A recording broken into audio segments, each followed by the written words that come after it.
It's Hyp3r Halloween. Your suffering will be legendary, even in hell. It's time to talk about Hellraiser.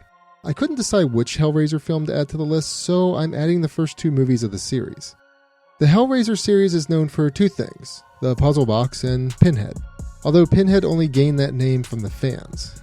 In the first movie, he's actually known as the lead Cenobite. In fact, he's not even the main antagonist of the first two films.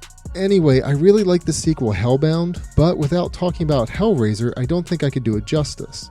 Hellraiser was written and directed by Clive Barker and is based on his book, The Hellbound Heart. Hellbound was written by Peter Atkins and directed by Tony Randall. On to the plot of these movies. Hellraiser begins with a man, Frank, who solves a puzzle box.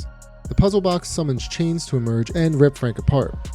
The box is then returned to its normal state, and everything goes back to normal.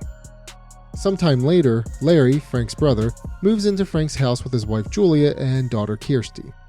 Larry accidentally cuts himself while moving in, and the house absorbs the blood that's spilled, and Frank is resurrected. Well, sort of. He only partially comes back, and he needs more blood to continue the process.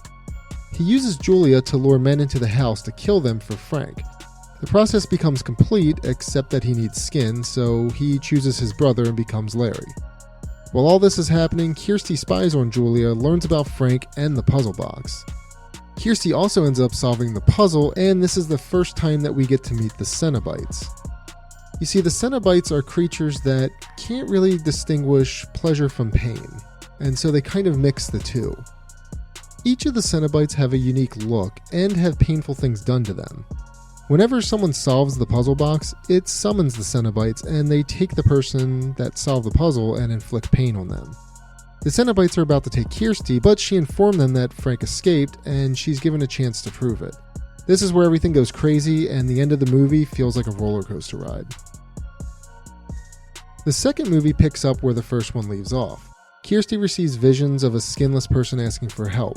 She believes it to be her father and seeks out the puzzle box. Kirsty was admitted into a psychiatric hospital after the events of the first film. The head of the hospital knows of the box and has all the items brought to him, including the bloody bed that Julia was killed on. Spoiler alert. She comes back to life in the same manner as Frank. The cool thing about Hellbound is we get more background into the Cenobites in this movie, specifically Pinhead. We also find out how they're created and we see the birth of a new Cenobite, one that's even deadlier than the ones we're familiar with. The viewer doesn't get a lot of insight into the Cenobites until the second film, which is why I wanted to include them both here. The Cenobites are demonic creatures that are sadomasochistic in nature and also confuse pain with pleasure. Hence why they rip people apart and contort people in odd ways. This film also introduced me to the term body horror. While John Carpenter's The Thing could be classified as body horror given the grotesque transformations, Hellraiser takes a more traditional approach, with normal people being stretched and contorted in various ways. Hellraiser does this very well. Hellraiser spawned several sequels, all of them at varying degrees of awfulness, unfortunately. That's really the only word I can use to describe them. There are some decent sequels, in my opinion, but the more recent ones are flat out awful. I remember reading somewhere that there's going to be a remake of Hellraiser, and with the way that the movies have progressed, I don't have much faith in it. With that being said though, definitely give Hellraiser and Hellbound a watch. It's totally worth it.